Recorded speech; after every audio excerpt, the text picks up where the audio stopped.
Now, look, I know this is saying something, but here it is. Today, more than more than at any time in the last 3 years, it is abundantly clear and over-the-top evident that very few people inside Washington, in the establishment, inside the Beltway, in American politics, have the slightest idea who Donald Trump is.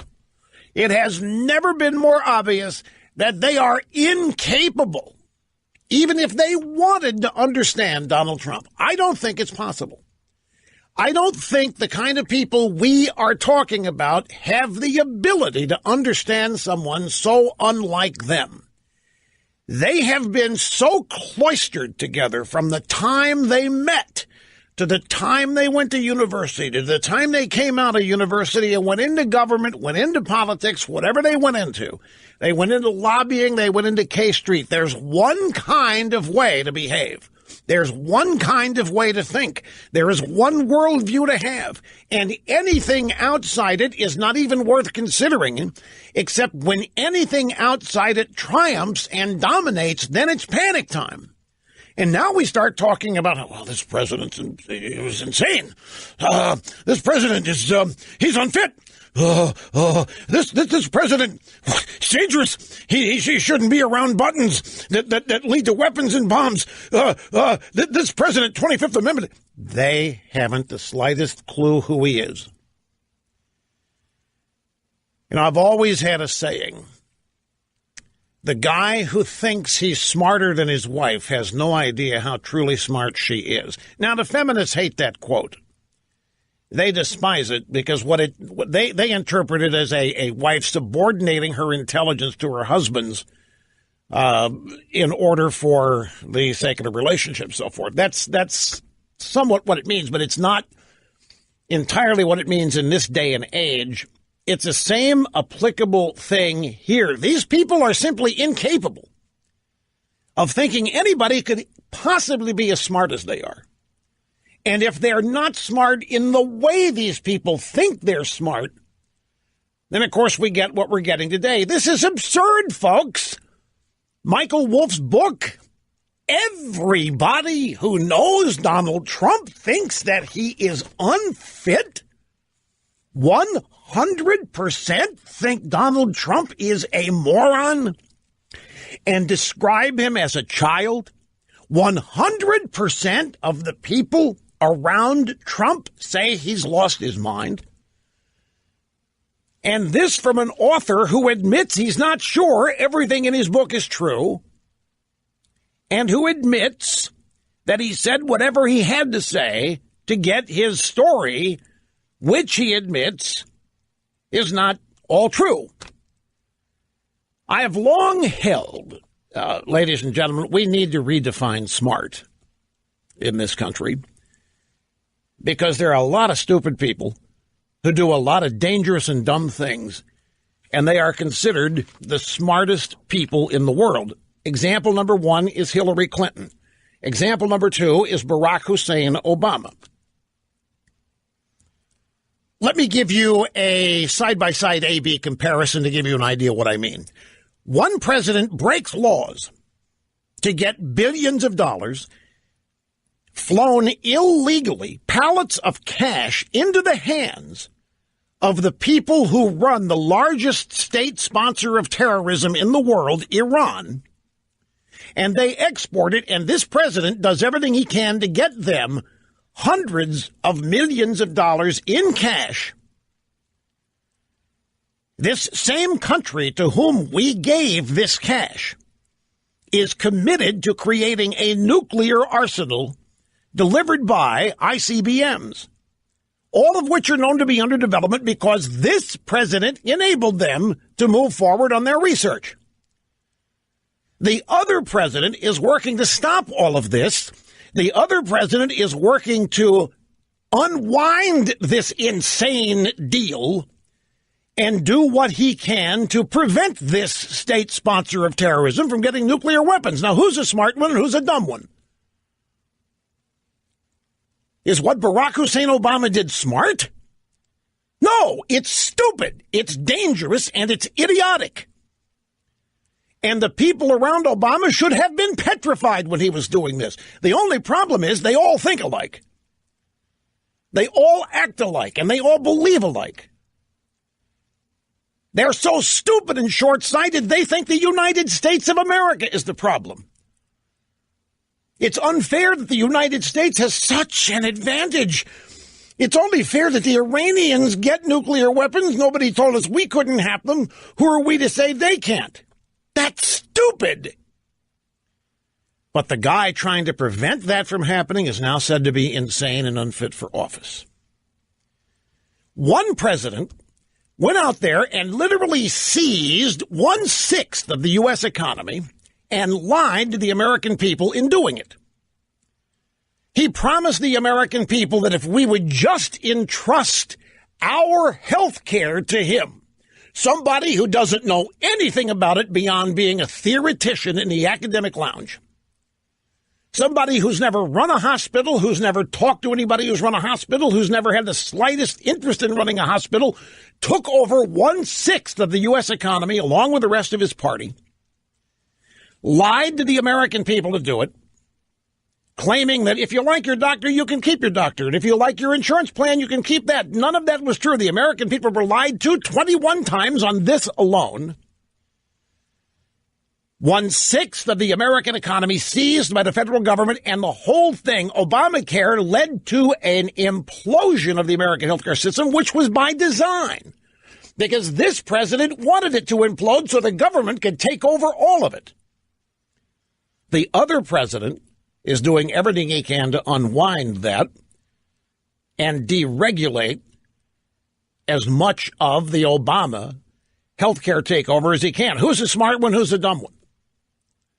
Who's the dangerous one? Who's the sane one? Who's the man with whom we are in better hands here?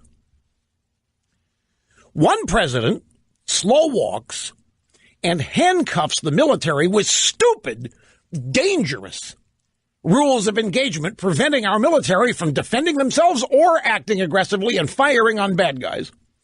This allows ISIS to grow and expand, while we sit around and do nothing about it and basically say, well, who are we to say they shouldn't expand? Who are we to say? Nobody told us we shouldn't. ISIS, a brutally inhumane militaristic gang, to which one president said, we're doing everything we can. There's not much we can do. Get used to it. They're here. Destabilizing the Middle East, destabilizing a victory in Iraq, leading to terror attacks around the world. The other president has systematically wiped out this organization in under a year. Who's the smart one and who's the stupid one? Who's the dangerous one, and with whom are we in safer hands? One president spies on his political opponents. One president knowingly takes opposition research from the presidential candidate of his party, knowingly allows it to be used as legitimate intelligence when it's lies and made up BS, allows his Justice Department to get a FISA warrant to surveil and spy on the presidential candidate of the opposite party. The other president, in the midst of an entire effort by all of Washington to destroy him with this phony dossier, exposes this. Who is it that's unraveling? Was it the Obama team? Was it the Hillary team? Was it the Democrat Party? Is it the Washington establishment unraveling, or is it Donald Trump? Perhaps getting rid of the filth and the dirt and giving this country a working chance again. One president micromanages the economy into the ground and tells the American people that our better days are behind us. He says the great days of America's past were not really legitimate. They were built on phony policies, trickle-down economics from the Reagans. We stole resources from other nations around the world. Our superpower status was not deserved. We now must manage the decline. And I, Barack Hussein Obama, am the smartest guy in the world to manage the decline of the United States and its economy. His replacement liberates the economy, unleashes the United States economy, to the point in under a year it is growing at twice the rate it ever grew under Barack Obama. And yet, we're told Obama's brilliant. He's so smart, we can't even stay in the same room with him. He's so brilliant, we can't keep up with the guy. He's so brilliant, all we can do is bow at his feet and try not to be blinded by the light reflecting off of him. Donald Trump is silly, he's insane, he's obsessed, he's unfit. We need psychiatrists examining. We need the 25th Amendment. Who's the nutcase? Who's the dangerous one?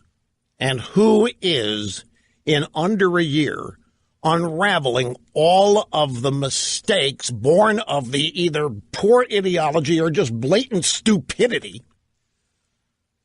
of the previous administration? We need to redefine smart. Because I'm going to tell you, it isn't Barack Obama, and it certainly isn't Hillary Clinton, and it isn't Bill Clinton. But the Washington establishment thinks it is. The Washington establishment thinks intelligence is defined by where you come from, what university, what professors you knew, what degrees you have in common. They are incapable of understanding anybody not of their world. Their arrogance and condescension means that they make no effort to understand. They simply rely on the fact that they are better than everyone else, and whoever doesn't meet up is not just wrong, but is sick.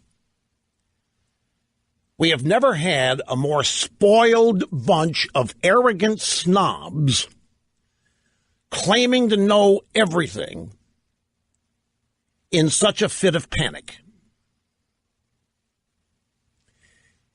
As I mentioned yesterday, many of these people are seeing their life dreams implemented, policy-wise. Many of the so-called conservative, egg-headed intellectuals are witnessing things that all they've ever done is talk about. They get together in the editor's room. They get together at the faculty lounge. They get together at the club. They get together on Twitter, wherever they go, and they theorize back and forth. And they rip to shreds anybody that doesn't get them. But that's all they do is theorize. They ask people to donate money so they can continue to theorize. When it comes to implementing anything, don't look to them. They don't think it's possible. All good things remain theoretical because liberalism dominates Russia, and there's no way we're ever going to beat it back. We just have to find our way in it and try to live the best we can. Somebody comes along and doesn't like the status quo and starts working overtime to banish, to repair, to fix what an abject panic sets in. And then when this new arrival actually begins to succeed, why, real panic sets in. This cannot be allowed. We cannot permit what we theorize to actually happen when we aren't responsible for it. This guy's got to be stopped. He's not fit to be implementing our ideas. This guy's insane. This guy's stupid. This guy's a moron. This guy's a child. This guy is the only guy that's gotten anything done. And I don't know how many years you want to count. So who's smart? Who's moronic? Who's dangerous? Who poses threats? Who's worth it and who's worth less? I'm going to tell you right now, Donald Trump is not worthless. Donald Trump is not a moron. It is not true that 100% of the people around him think that he's an idiot and unfit.